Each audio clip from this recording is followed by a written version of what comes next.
Assalamualaikum warahmatullahi wabarakatuh. Allahumma sholli ala sayyidina Muhammadin wa ala alihi wa ashabihi ajma'in.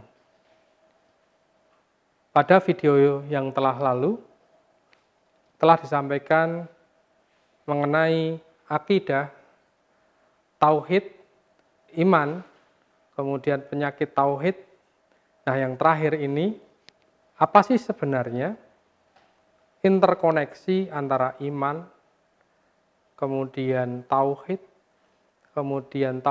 rububiyah, kita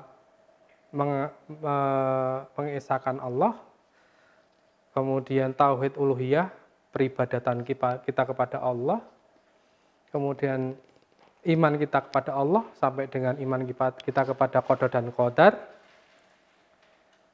Nah, yang terakhir, interkoneksinya apa sih? Karena kita harus paham apa yang kita lakukan itu harus Allah dulu, Allah lagi, dan Allah terus.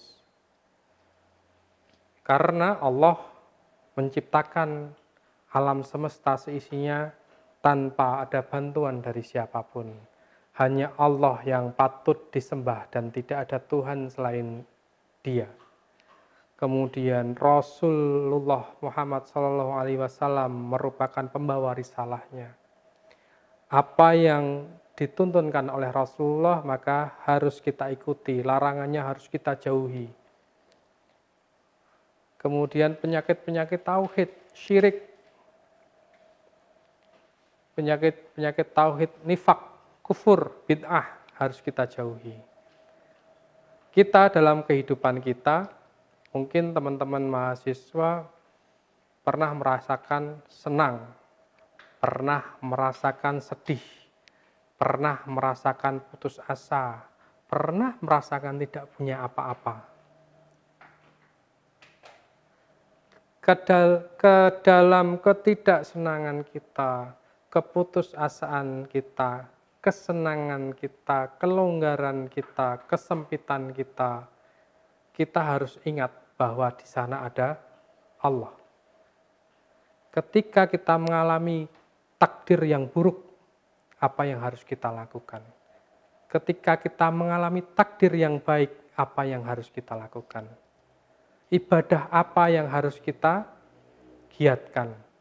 Sholat yang wajib saja? Atau ada penambahan di dalam syariat-syariat lainnya? Bersolawatkah? Meminta ampunan kepada Allah kah?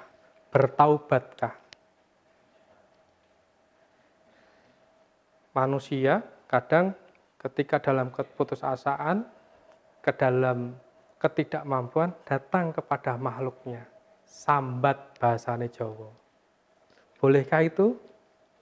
Boleh kalau hanya sebatas cerita. Dalam batasan cerita, kita tidak mengharapkan syafaat dari makhluk tadi.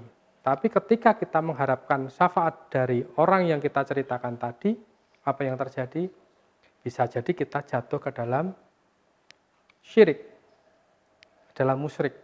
Apalagi setelah itu kita dibawakan, contoh ada keris, ada tombak, yang kita mempercayai bahwa benda-benda itu ada syafaatnya. Menjadi musyrik kita.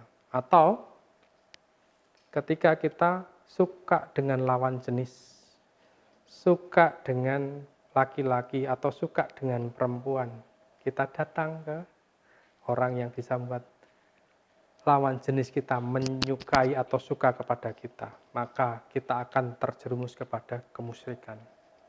Kalau tidak punya uang, dalam kesempitan, dalam rezeki yang sedikit, di dalam dunia mahasiswa mungkin kok nggak paham-paham dengan nilai mahasiswa, apa yang kita lakukan? Selain ikhtiar, kita patut mencoba. Apa yang kita coba? Bersedekah, bersolawat. Insya Allah, Allah akan memudahkan jalan kita. Kemudian, kesempitan apa lagi? Jangan sampai kesempitan yang kita alami itu menjadikan kita menjadi kufur atau kelonggaran yang diberikan oleh Allah dalam bab rezeki atau bab yang menyenangkan diri kita, jangan-jangan itu menjadi istidraj bagi kita, menjadi cobaan bagi kita. Maka kalau kita dalam keadaan senang, longgar, kita harus banyak-banyak bersyukur. Kita harus banyak-banyak mengucapkan alhamdulillah. Dalam posisi kesulitan, kesempitan, kita harus banyak-banyak bersolawat. Kita harus banyak-banyak bersedekah. Yang wajib jalankan, jangan lupa. Sholat 5 waktu, sholat tahajud, sholat duha, sholawat, sedekah kita jalankan. Insya Allah, Allah akan memberikan jalan yang lapang bagi kita. Dan sedekah itu dapat menghindarkan kita dari bala, dari wabah, dari kesempitan. Itu akan memperlancar jalan kita.